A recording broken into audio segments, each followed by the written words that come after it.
Okay, so today we're unboxing the Xbox One Elite wireless controller. This one, compared to a normal controller, gives you a lot more customizability and more buttons. And as you can see, even just from the image there, you've got extra paddles. So, before we open it up, just to mention, I've got an original controller here. This is the original Xbox One controller.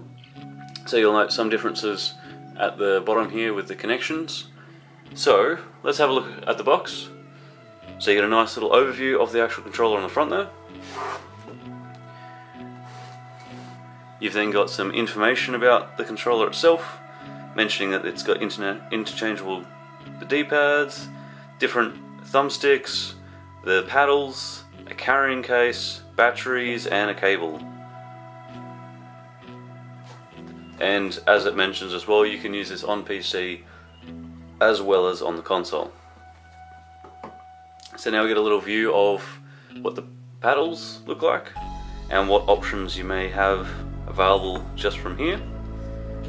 And if we look at the back, it goes over everything that this controller has. So you can customize those, as I've already mentioned. You can reassign buttons of sensitivity between profiles. You've got the hair trigger, so it keeps it held down, and you've got, as mentioned, the paddles and a very sort of rubbery grip. So now let's cut her open.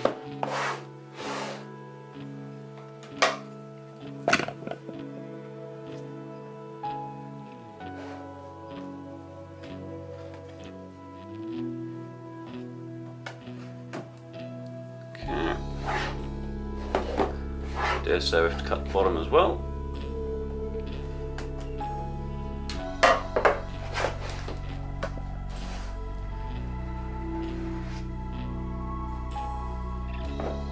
And it's just green on the inside of the lid there. But as you can see right there, you've got the carrying case.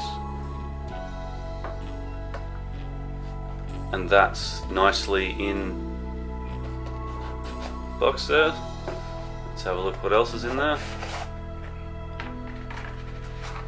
You've then got the cable in this, and then you've got some paperwork and setup guides, etc., and a lot more in there as well, warranty, etc. So that's all that's in there. So I'll set this to the side.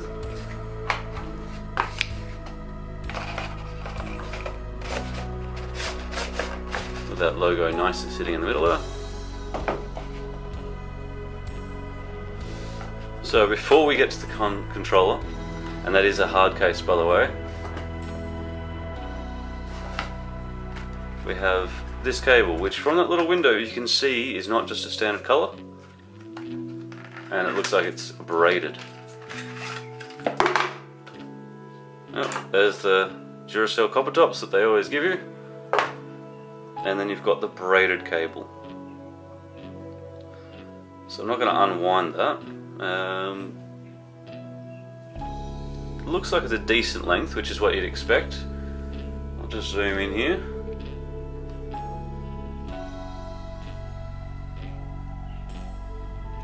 Okay, so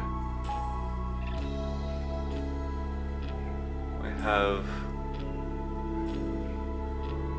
nice ends on this with the retainer there to prevent the bending. As you can see, that bends nicely. You've then got the braided cable itself, just fairly nice. The idea behind that is that way it doesn't grip on stuff and obviously tug your controller, etc. while you're playing. It's just meant to slide straight over. Okay, we'll set that to the side. Zoom this back out.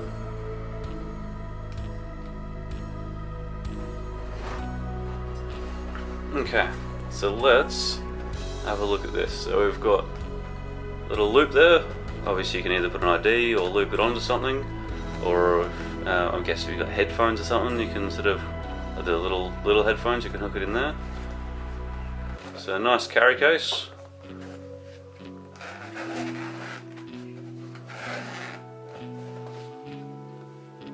And you've got an accessory pouch at the top there. And as you can see, a nice little spot for everything down here. So let's get the controller out. We'll have a look at this in a second. So that is a removable piece of foam, so that may be something that ends up getting misplaced. That is held in place in the actual case.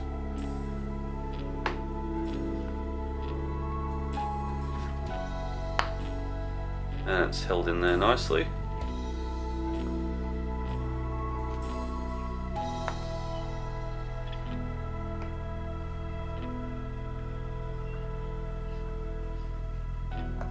Don't know how you meant to get that out. I'll have a look at that in a there we go. Just gotta wedge it up. So it is just hollow. And then you can put your paddles back there. So let's set that down. And look at the controller itself. So you've got your profile switch there. You've got that style D-pad, which just slips off, so you can put the other D-pad on there. Oh, and it's magnetized, that's very nice. So that slips straight on there. That comes off nicely and is also magnetized, which this one will be as well, obviously. You've got the headphone jack built in, which is obviously, comparing to this one, doesn't have, but as mentioned, that is the original. The new standard ones have that as well. So that's the same as a standard controller now. You got the black on black there, so unless it's got backlight, it may or may not be that visible, but I'll power it up in a moment. Have a look at this end. You've got the shiny triggers there, but a green button which sort of offsets it a little bit. You've then got a switch there, which is nice. Feels like it's magnetic as well. It feels like it sort of snaps into place nicely. You then got those triggers, which don't move much, and come out nicely. And you can see the little green button there that it's actually pressing. So you should actually be able to find third-party ones of these as well. And that just, again, magnetizes in there. I dare say even these thumbsticks and D-pads, you'd probably be able to find third-party accessories, considering it's just a very simple design that could easily be copied. Slide that back off. That actually slides off a little bit nicer than the original, I will mention. And you obviously can take your AA's or the rechargeable play and charge kit. And you can then see that rubber grip there, which I'll zoom in on. You've got the nice rubber grip. And it does continue that seam. What else can we look at close up? There you go. You can see the buttons. So you can see what I mean by that. Let's put some batteries in actually. Hang on. Give me 2 seconds. Just so I happen to have a play and charge battery in this one.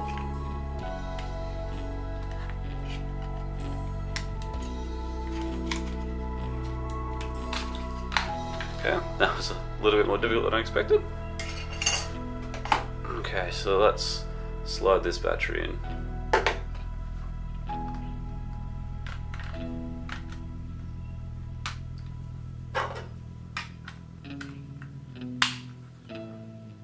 There, and we'll power it up.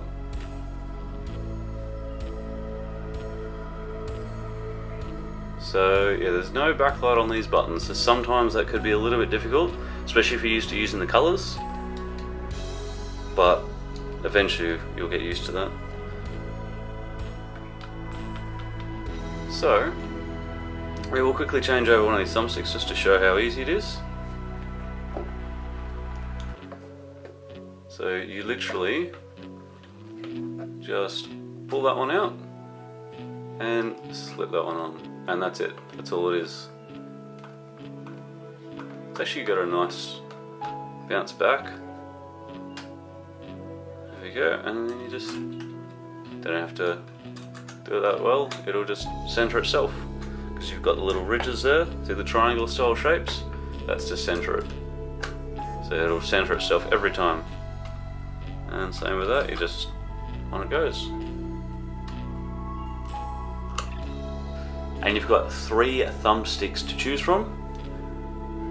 You've got a short one, medium one, and then a tall one. You can see there. I'll now zoom in on them.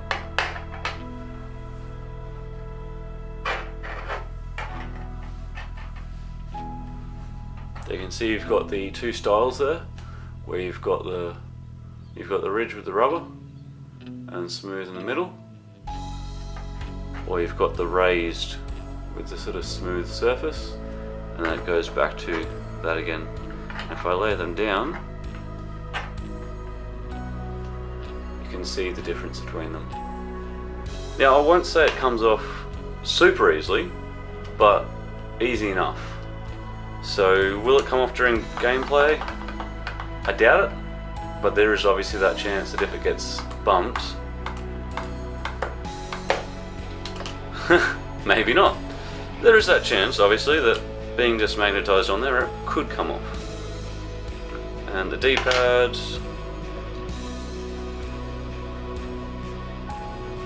just simply goes on like that and comes out again easily as well. So this one you can hold down, you then slide it in place and it just goes out a little bit. So you're changing the distance of the actual trigger. You go from all the way to just there. And you can't do it while the button's pushed down. And be the same on this side as well.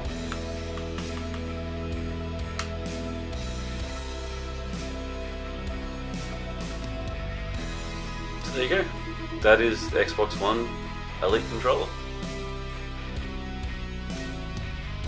So I've done another Xbox video also on how to factory reset, etc. Got a few other videos relating to consoles and technology, etc. So if any of those interest you, there should be some showing up on your screen now. Otherwise, thank you very much for watching, and I'll see you in the next video.